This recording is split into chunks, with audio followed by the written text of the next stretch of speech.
Okay, get this. Deep in the Colombian Amazon, there's this place, Serranía de La Lindosa. The Lindosa, yeah. Yeah, and it's basically covered in these ancient paintings. Hmm. We're talking thousands of images just like splashed across these massive cliffs. Yeah. And for years, this area was totally off limits because of the conflict in the region. But now that it's accessible, Right. it's kind of like we're opening this time capsule to like the earliest days of human life in South America. It really is, it's remarkable. What makes La Lindosa so special is that some researchers think these paintings could be over 12,000 years old, Wow. which is just unbelievably old. Yeah. And if that's true, then we could be looking at art created by people who might have actually lived alongside those Ice Age giants. Right. Creatures like giant sloths and mastodons. Like the stuff you see in museums. Yeah, yeah. Okay, I'm so hooked already. Yeah. Humans just hanging out with giant sloths. It's mind-blowing. We have to unpack this. So what do these paintings actually look like?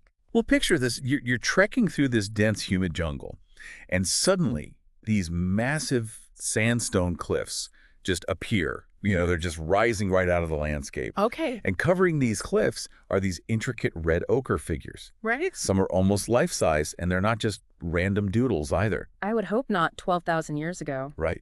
You can see humans with these elaborate headdresses. Maybe they're dancing or performing some kind of ritual. Wow. And there are very recognizable animals like deer and monkeys. Yeah. But then there are these other creatures that are, well, they're kind of mysterious. Mysterious. How? Well, some researchers think they could be those extinct Ice Age animals. Okay, now hold on a second. How do they even know how old these paintings are? I mean, isn't dating rock art, like, notoriously difficult? You're absolutely right. It can be a real challenge. Yeah. One of the biggest problems is that you can't just like carbon date the paint itself. Right. Unlike things you dig up, rock art is directly on the rock surface. Right. So scientists have to get creative. One technique that they're using at La Lindosa is trying to analyze the pigments themselves. The pigments. Yeah, and so if they can find traces of organic material in the paint, say from like plant sap that was used as a binder, Oh, okay. then they can potentially date that material and get a more accurate age for the painting. So it's like a giant scientific puzzle. It is. They're piecing together all these clues from the paint and the weathering patterns, maybe even comparisons to other sites. Exactly. Just to try and figure out when these paintings were actually made. You got it. And that's where the debate heats up, Yeah. because some researchers will look at those mysterious animal figures and say, hey, those look like giant sloths and mastodons, Yeah. creatures that died out at the end of the last ice age around 11,700 years ago. Right. And if they're right, that pushes the timeline for human presence in South America back by thousands of years. Thousands. That's huge. It is. But wouldn't that completely rewrite what we know about early human migration into the Americas? I mean, that's a pretty bold claim. It is. And of course, not everyone agrees with this interpretation. Right. Some researchers are much more skeptical. They point out that Yeah. those figures might just be stylized depictions of living animals, Okay. not extinct megafauna. Mhm. And it's hard to be certain without more conclusive evidence. So what would it take to actually settle this debate? What kind of evidence would be considered like a slam dunk? Well, directly dating the paint itself would be the most definitive evidence. Yeah. Right. If those organic binders in the pigment turn out to be like over 12,000 years old, Yeah. that would be pretty compelling. Right. And honestly, even if the dates aren't quite that old, imagine finding out that these paintings are, say, 8,000 or 9,000 years old. Yeah. That's still older than many of the oldest known settlements in the Americas. Right. It would still change our understanding of how long humans have been in this region and what kind of societies they formed. Wow, my mind is officially blown. It's pretty amazing. We're talking about potentially rewriting history here, but what about the people who actually created this art? Do we have any idea who they were? That's where the oral histories of the local indigenous groups come in. Cool. Groups like the Nukak, who still live in this region. Yeah. They see these sites as part of their ancestral heritage. Right. They have stories and traditions that have been passed down through generations that connect them to these places. Wow. And their knowledge is crucial to understanding the deeper meaning behind the art. Yeah. It's not just pretty pictures on a wall. So it's like we're looking at these paintings through our modern eyes, trying to decipher them. But the Nukak people, they hold the key to understanding their true significance. Exactly. And that's why involving indigenous communities and the research and preservation efforts is so important. Yeah. They offer a perspective that's been missing from traditional archaeology for so long. Right. They can help us understand not just what the art looks like, but what it meant to the people who created it. Yeah. And what it continues to mean to their descendants today. This just keeps getting more and more fascinating. It is. Okay, so we've got these incredibly old paintings that could rewrite history, and we need the help of the local indigenous communities to truly understand them. Mm-hmm. But there's another layer to this story, right? This kind of discovery attracts a lot of attention. What kind of impact is all of this having on La Lindosa? You're right. That's a great point. The discovery of La Lindosa is kind of like a double-edged sword. How so? Well, on the one hand, it brings much-needed attention and resources to the region, Right. but on the other hand, there's the potential for harm. Suddenly, you've got tourists flocking to these remote sites, and those sites are incredibly fragile. Oh, yeah, I imagine. We're talking about delicate sandstone Hmm. that can be easily damaged by even the slightest touch, Right. not to mention things like graffiti or smoke from campfires. And on top of that, you have to consider the cultural sensitivity of the site. Exactly. For the Nukak people, these aren't just tourist attractions, they're sacred places. Mm-hmm. They're deeply intertwined with their spiritual beliefs and their cultural identity. It's a delicate balance. You're absolutely right. So the question becomes, how do you balance the scientific desire to study and document this incredible art with the responsibility to protect it, both physically and culturally? Yeah. And how do you make sure that local communities benefit from this discovery without having their heritage exploited? Okay, we've covered a lot of ground already, and it's clear that the story of La Lindosa is as complex as it is fascinating. We've got potential historical breakthroughs, cultural sensitivities, and this massive challenge of protecting the site for future generations. It sounds like we need to tread very carefully here. We do. But before we dive into the details of how that's actually being done, let's just take a moment to really absorb what we've learned so far. Sounds good. Okay, so we've established that La Lindosa needs protecting, but how do you actually go about safeguarding a site this massive and this culturally significant? I mean, what's being done on the ground to make sure these murals survive? Well, it's a multi-pronged approach, and honestly, one of the most encouraging things is seeing how much the local communities are taking the lead. Oh, wow, that's great. Yeah, they're working directly with researchers and authorities to create guidelines for tourism that respect the cultural significance of the site. So it's not just about like roughing everything off and keeping people out. Right, it's about finding that balance. Yeah.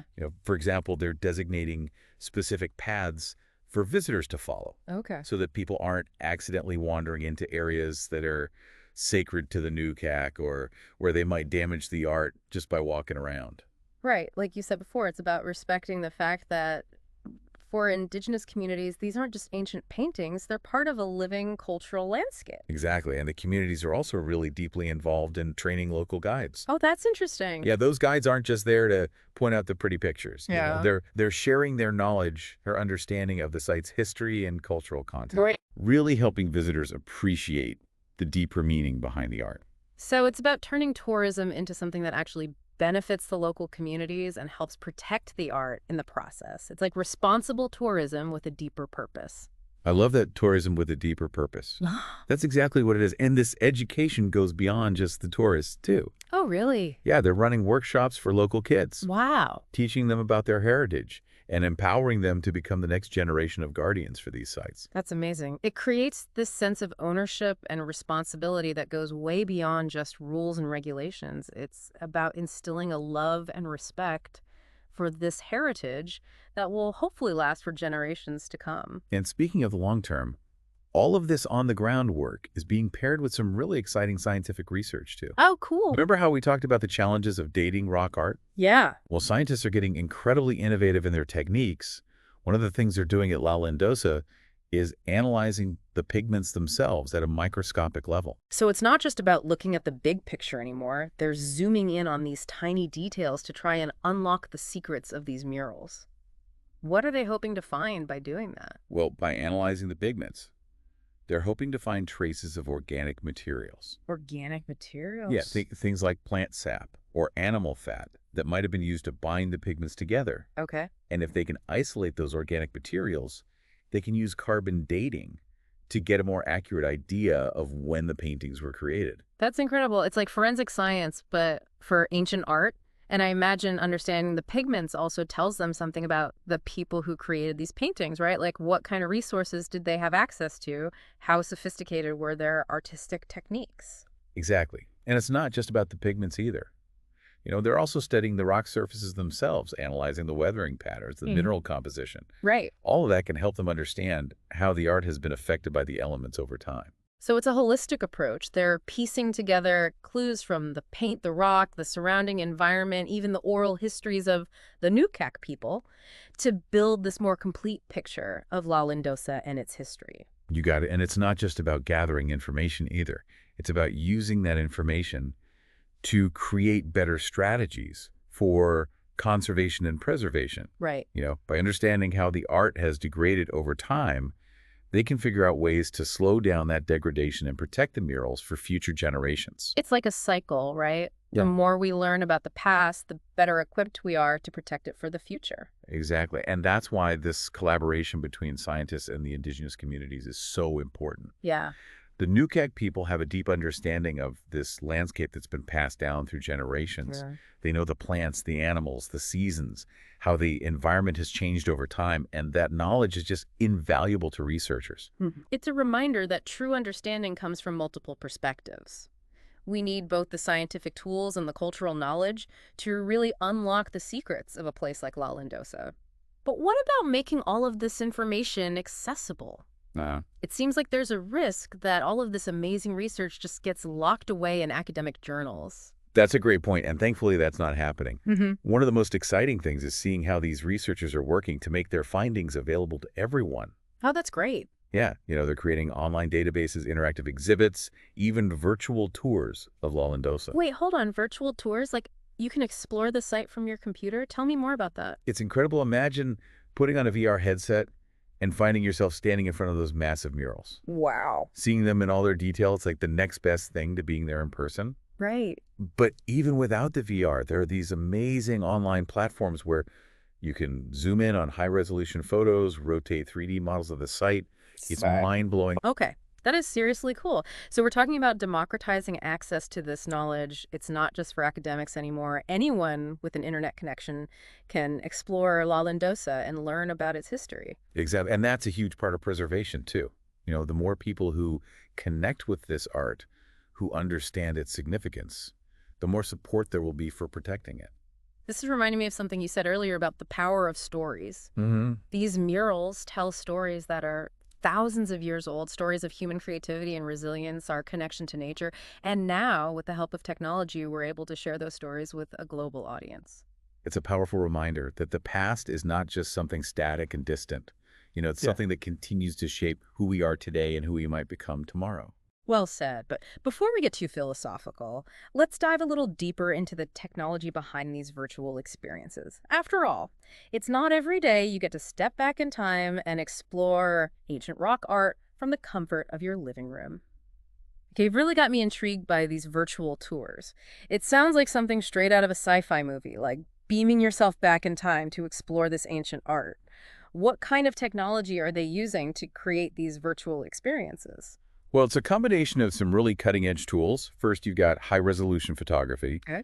They're capturing every detail of these murals down to, like, the individual brushstrokes. Wow. It's like having a digital magnifying glass Right. that lets you zoom in closer than you ever could in person. So it's like having a super high-def version of the murals right there at your fingertips. What else are they using? Another tool they're using is 3D laser scanning.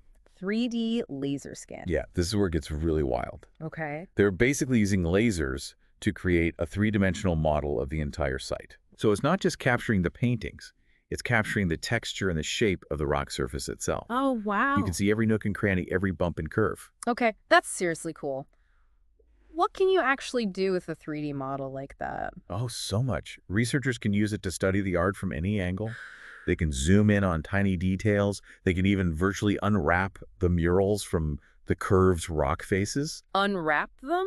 Yeah, it's like having a digital replica of the site that you can manipulate and explore in ways that would be impossible in real life. I'm starting to see why you're so excited about this. It's not just about preserving the images. It's about preserving the whole context of the site, the way the paintings interact with the natural landscape. Exactly. And then you add drones to the mix. Drones. Yeah, they're using drones to capture aerial views of the entire site. Right. Which gives you this amazing perspective on the scale and the layout of the murals. Mm-hmm. You can see how they relate to each other, how they're positioned on the cliffs.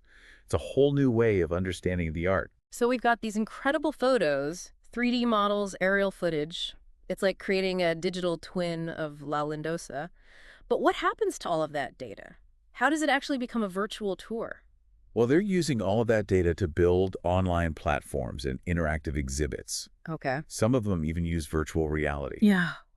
So you can put on a headset and feel like you're actually standing there in front of those ancient paintings. That must be an incredible experience, but even without the VR, I can imagine it's pretty amazing to be able to explore a site like this from anywhere in the world. It makes this ancient art so much more accessible. Absolutely. And it's not just about accessibility for the public, it's also a game changer for researchers. They can use these digital tools to study the murals in ways they never could before. How Well, so? they can compare different sites, they can track changes over time, they can even use computer algorithms to analyze patterns and make connections that the human eye might miss. It's like taking that detective work we talked about earlier to a whole new level. Exactly. And this technology isn't just for scientists either. It's also transforming the way we teach and learn about history. Hmm. Imagine being a student and being able to virtually explore La Lindosa right there in your classroom. Yeah. It brings history to life in a way that textbooks just can't match. Okay, I'm convinced this is so much more than just taking pretty pictures. It's about using technology to preserve, to study, and to share these incredible treasures with the world. And it's a perfect example of how technology and tradition can work hand in hand. Right.